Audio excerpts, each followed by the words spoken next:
Team culture is a phrase that's used a lot in the workplace. A culture is made up of a group's shared practices, beliefs, and values. And while every team is unique, there are some overarching similarities that can help us separate cultures into types. So, what are some of the most well-known culture types? And what are some of the benefits and drawbacks of each? Let's unpack those answers. First, let's take a look at adhocracies. Adhocracies are dynamic corporate cultures that embrace change. These cultures follow an informal structure and value innovation, creative thinking, and risk-taking. As a benefit, adhocracies thrive on creativity and encourage imaginative, dynamic ideas. Employees take their initiative and play to their strengths, which promotes feelings of empowerment. Plus, because these cultures have a forward-looking perspective, they're highly adaptable.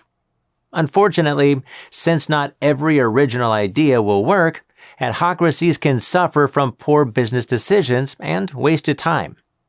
Plus, with a strong emphasis on individuality, roles aren't always well defined, which may result in a disorganized workplace.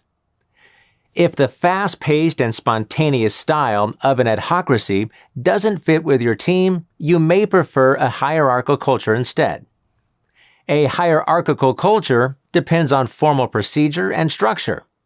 This culture type values top-down control, strict regulations, and consistent employee actions. As a benefit, hierarchical culture follows strict routines and operates smoothly. There's little question about what must get done within these organizations, and they have a clear chain of command.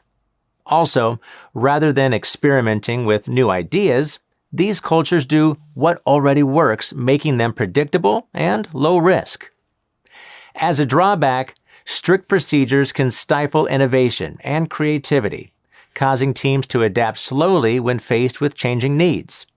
Plus, because all messages must trickle down between levels of management, hierarchical culture also risks communication failures. If a hierarchical culture seems too strict and inflexible for your team, another option to consider is a clan culture. Clan cultures are based on a tribe-like nurturing environment. They promote working together toward mutual goals and fostering employee cohesion and consensus.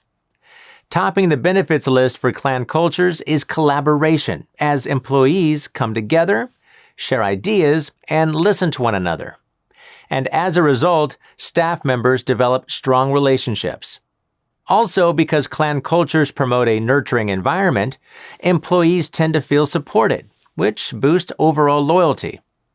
As a downside, because employees are encouraged to act cohesively, clan cultures may suffer from a groupthink mentality and lack of diversity.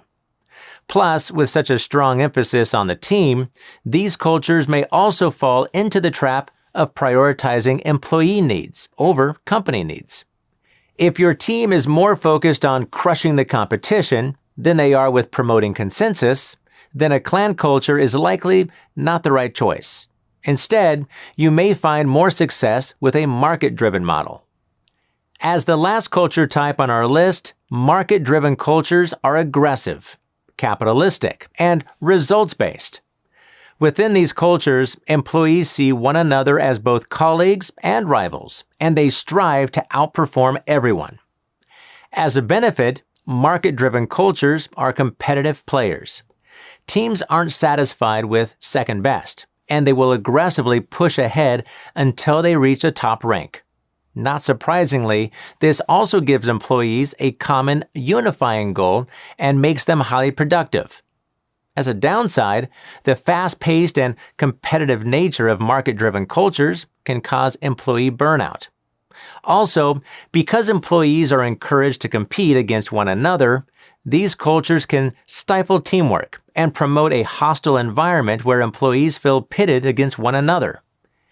Each of the four culture types has its benefits and drawbacks, and there's no right or wrong culture.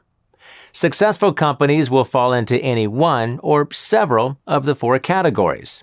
So when deciding which type of culture is right for your company, Consider all the models we've discussed and ask yourself, what's most important to me? And what drawbacks am I most comfortable managing? Then, use your knowledge to pick the culture that works best for you.